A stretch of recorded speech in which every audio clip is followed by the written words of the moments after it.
হাওড়া জেলার মাকড়দায়, তারপর চলে আসে কলকাতায়।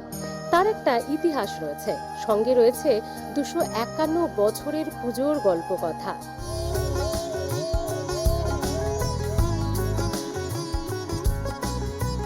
রামকান্ত স্ট্রিট, শোভাবাজার বাগবাজার এলাকা, উত্তর কলকাতার অনেক মানুষ চেনেন, পুজোর সময় তারা আসেন।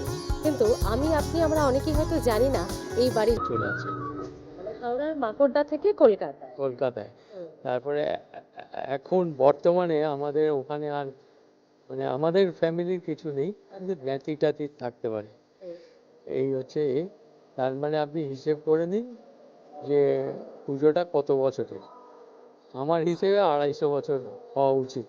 তা পঞ্চমী ষষ্ঠী থেকে একদম দশমী পর্যন্ত একটু রীতি রেওয়াজ গুলো, একটু পুজোর আচার বিচারে তো ডেফিনেটলি আপনারাই করেন সবটা। তো কিভাবে সেটা ভাগ করে নেন নিজেদের মধ্যে, কি কি আচার বিচার রয়েছে আপনাদের হাতে? আচার বিচার মানে পঞ্চমীর দিন তো ওই বোধনটা হয়, তারপরে ষষ্ঠীর পুজো শুরু হয়, সপ্তমীর দিন কলা বউ স্নান করে আসে, সেই একটা থাকে। আর অষ্টমীর দিন তো মানে সকাল থেকেই চলতে থাকে। অষ্টমী শেষ, তারপরে অষ্টমী শেষ হলেই তারপরে আবার শুরু হয় সন্ধি পুজো।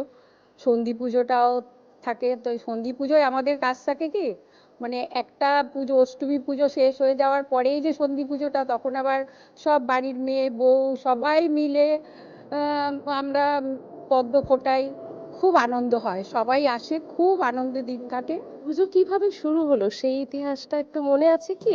মানে দাদুদের কাছে, দিদাদের কাছে। মানে রাসবিহারী গরুরই হচ্ছে দুর্গা পুজোটা উনি করতেন দেশের বাড়িতে। এবং সেখানে আমি যতদূর শুনেছি যে বিসর্জন নিয়ে একটা ডিসপিউট হয়েছিল, তারপরেই উনি আর বিরক্ত হয়ে কলকাতায় শিফট হয়েছে। তারপরে এই এইগুলোকে সমস্ত এই বিশাল আকার প্রতিষ্ঠিত করেছেন শ্রী নন্দলাল গরুরি। মানে যা অনেক ইতিহাসই নিজের মধ্যে নিয়ে রেখেছে। সঙ্গে অবশ্যই আপনারা এলে আমার মতো আপনাদেরও এখনো পুজো শুরু হয়নি, পুজো পুজোর ভাব প্রস্তুতি চলছে, কিন্তু এক অন্য অনুভূতি রয়েছে এই নাট মন্দিরের মধ্যে। বিশাল নাট মন্দির, মানে শহর কলকাতায় এরকম নাট মন্দির আছে কিনা আমার ঠিক জানা নেই, তবে এক অন্য অনুভূতি। জানি না আপনারা তো ছোটবেলা থেকেই দেখছেন এগুলো। পত্নী পেছনে যে মূর্তিটা দেখতে পাচ্ছি সেটা সম্পর্কে একটু জানান। শ্রী নন্দলাল করুরি, ইনি মন্দির প্রতিষ্ঠা করেন। ইনি হাওড়া মাকড়দহে থাকতেন। তারপরে কলকাতায় বাড়ি কিনে 1907 সাল বাড়ি কিনে বা আমাদের পুরনো বাড়িতে আসেন। তারপরে 1347-এ এখানে মন্দির প্রতিষ্ঠা করেন। এইটা মামবাড়ি তো তোমার? তুমি মামবাড়ি এসছো? আচ্ছা, কার সাথে এসছো? ও মামামের সাথে এসছো।